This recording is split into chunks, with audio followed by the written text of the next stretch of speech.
Hey, what's up everybody? It's Mike from Cornfield Customs, and today we're going to do a deeper dive into a lot of the questions we get in the comment section. So stick around as we get your questions answered. Where did you get your apron?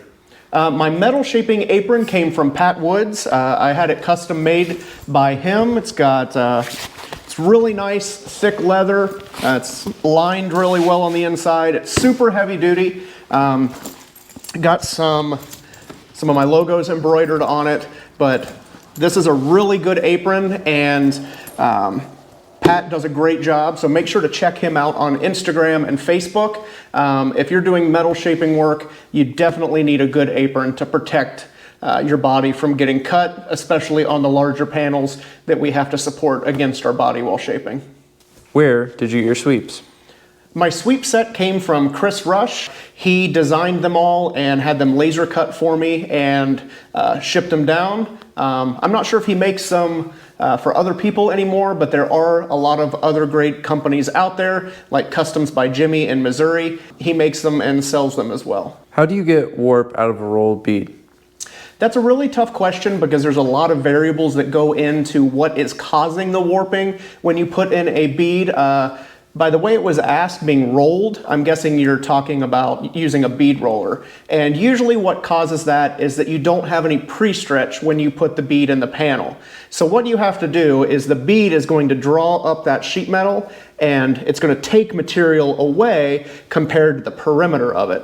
So you have to calculate how much pre-stretch is needed to give the panel that extra material to be drawn up by the beadwork. So I'm hoping that answers your question. That is kind of the way I took it, is that you're getting distortion in a flat panel after you put the bead in. So make sure you're calculating your pre-stretch, getting that area stretched out before you do your beadwork, and that should take care of any distortion from beadwork. How do you install sheet metal on a body to a frame? When installing sheet metal panels onto a body, there's a bunch of different ways you can do it. You can do kind of how the early Ford and Chevrolets were, where you can use like a channel iron section. Originally they would have had wood in there, but it could be a channel section and that panel can come and wrap around that, or you can rivet or bolt it inside the flange, or you can do what's called a super Allegra style, where it's a round tube inner structure, and then where the panel has to roll around that and attach with a hem, you'll weld on a flat piece called cladding. So you would bring your panel over, wrap it around the cladding, and hem it. And that would be just like a normal door structure on modern cars or around a deck lid. So there's a bunch of ways to do it, but that's one of the key things you have to take into consideration when building a car completely from scratch is, yeah, you have to make all the body panels, but you have to have a solid way to attach them to that inner structure. So you really have to be thinking of that from the beginning as well as your overall design. If you mess up and need to restart, how do you charge that in a project?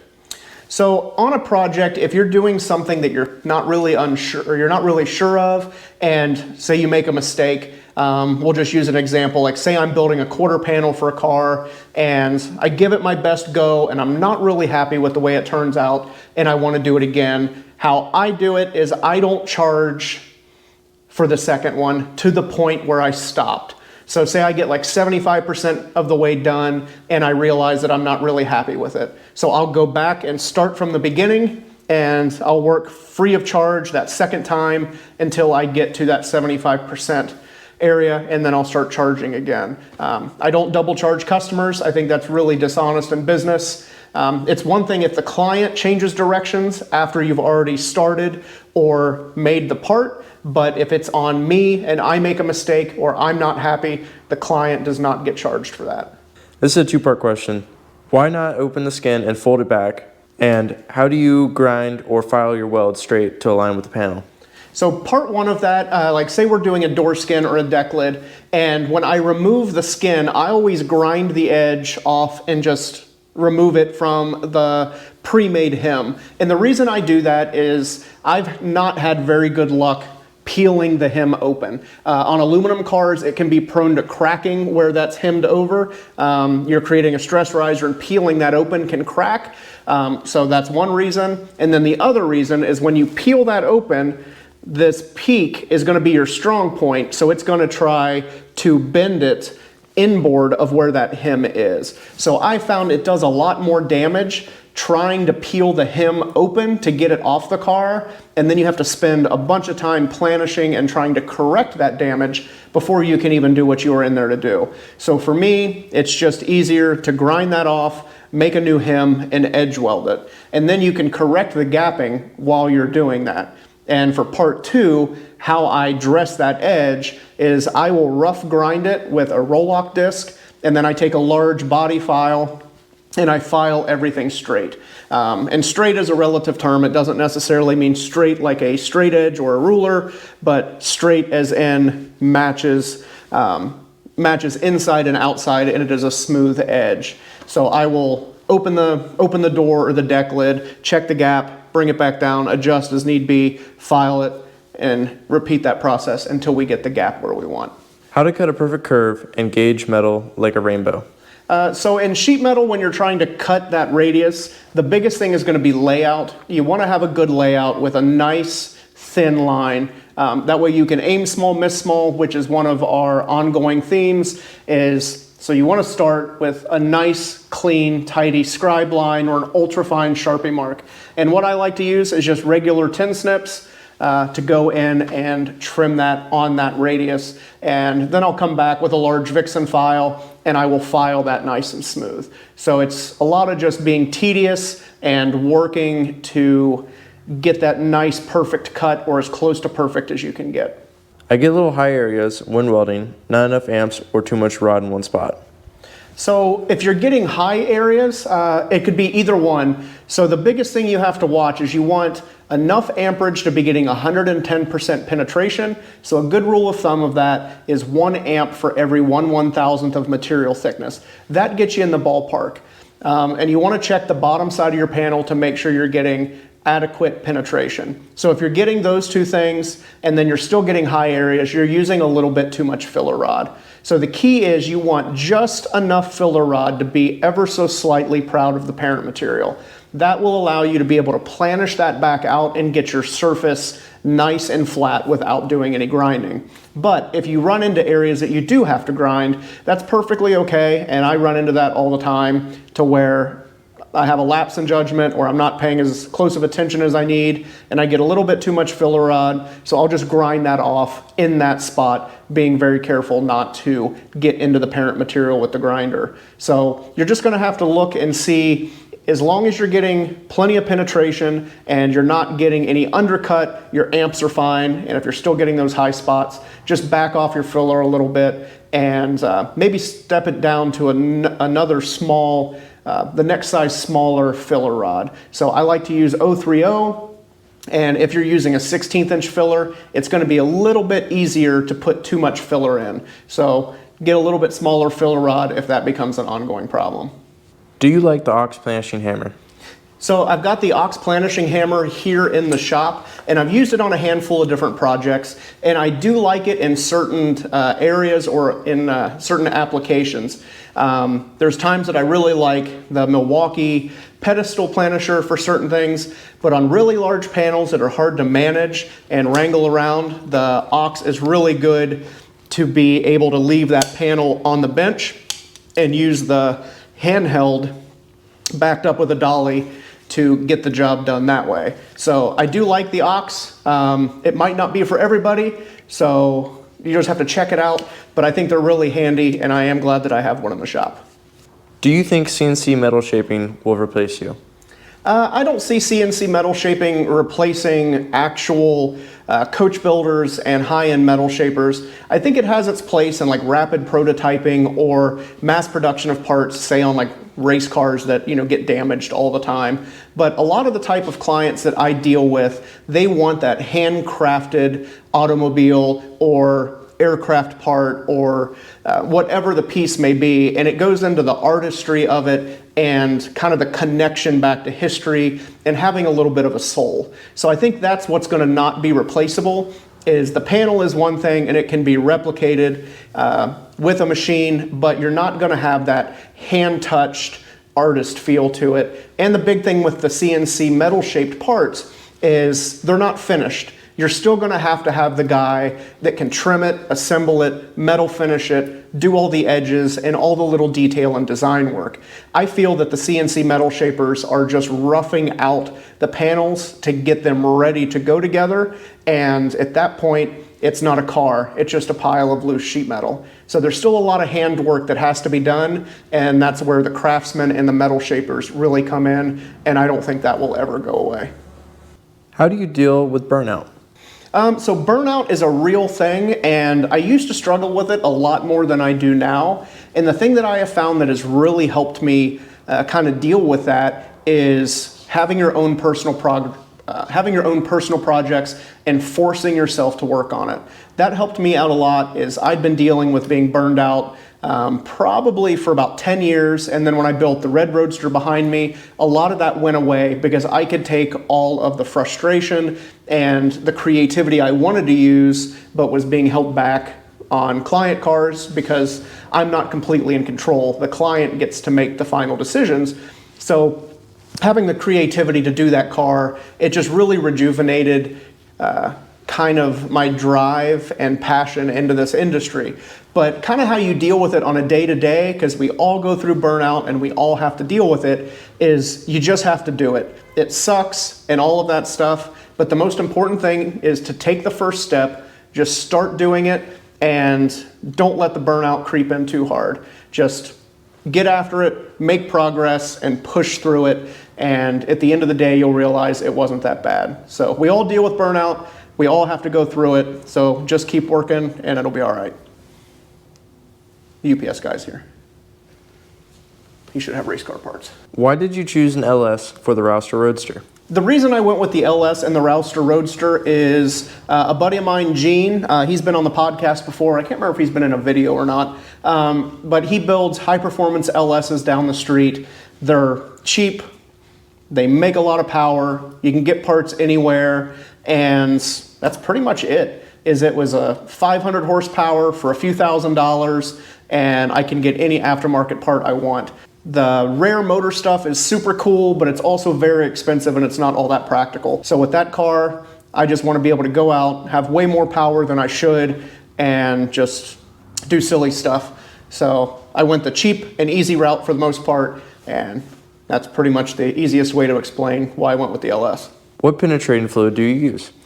Usually on penetrating oil, if it's something out of a can, I'll use PB Blaster, but the thing that I found that works even better than WD-40 or PB Blaster or Croil is if I just use the ATF and Mineral Spirits panel lubricant that I use it as a penetrant and let it seep in, and it'll really get crusty bolts to break loose. And so I've been using that a lot, and it's a lot cheaper since I make it by the gallon here. How do you remove oil canning? So when it comes to oil canning, it's kind of a tough question, because is your panel oil canning from being overstretched or from being overshrunk? If it's, either one of those can cause the same issue. Most of the time your oil canning is going to come from sandblasting or overstretching the panel. So in that instant, what I like to do is I'll use the shrinking disc and I'll start working the edges first to tighten the edges, tighten the whole panel, and see how it goes from there. If you hit it with a shrinking disc and it doesn't get any better or it gets worse, you know that it needs a little bit of stretch to bring that panel up. So from there, depending on the panel, I can either use the power hammer, planishing hammer, or hammer and dolly basic hand tools to stretch that area up. So it's kind of a tough question to answer without having the exact piece in front of me, because like I said, you've got two different things, overstretched or overshrunk, that can create similar oil canning issues. So you have to know which one you need to tackle to correct the issue. But I always say, when in doubt, shrink it out. So I always start with a shrinking disc just because it's quick and easy, and it'll show you if that's what it needs with little it'll show you what it needs with little work, and it's easier to correct that than spending a bunch of time trying to stretch the panel and realizing you went the wrong direction and have to undo that work. How do they make replacement panels? From a tool and die? It depends. There's a lot of different ways to do that. Like aftermarket production people, most of the time it's going to be a male and female stamping setup, and that's going to be a multi-die set. So we'll just say that it's a fender, set one will come in, it'll stamp it, it'll put the majority of the shape in it. Then you'll take that over and you'll put it in the second stamp and it'll turn the edges. Then you put it in a third one, it'll bring the flange back up and trim the edges. It might be a 3-stage, a 5-stage. There's a bunch of ways to do it. But some of the other ways to do it, if you're doing mass production, metal shaping type stuff, you can use stretch forming, which it's exactly what it sounds like. It has a male pattern underneath, and it pushes up and stretches the sheet metal over that.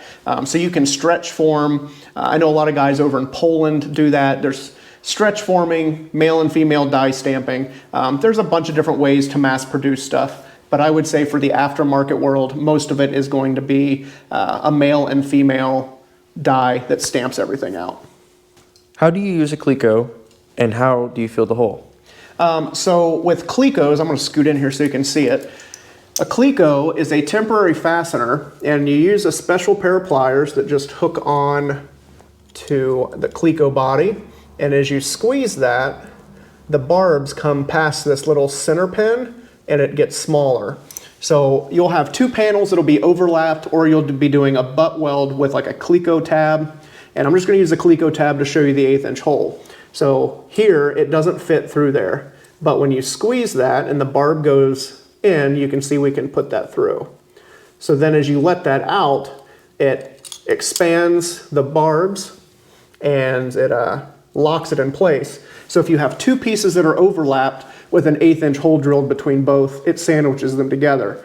If you're using a Cleco tab, you'll have it butt welded here in the middle and Cleco holes on the top and bottom of your tab. So it's just a temporary fastener that goes through an 1/8-inch pilot hole or the corresponding size hole to the Cleco that you're using, and it goes in, squeezes it together.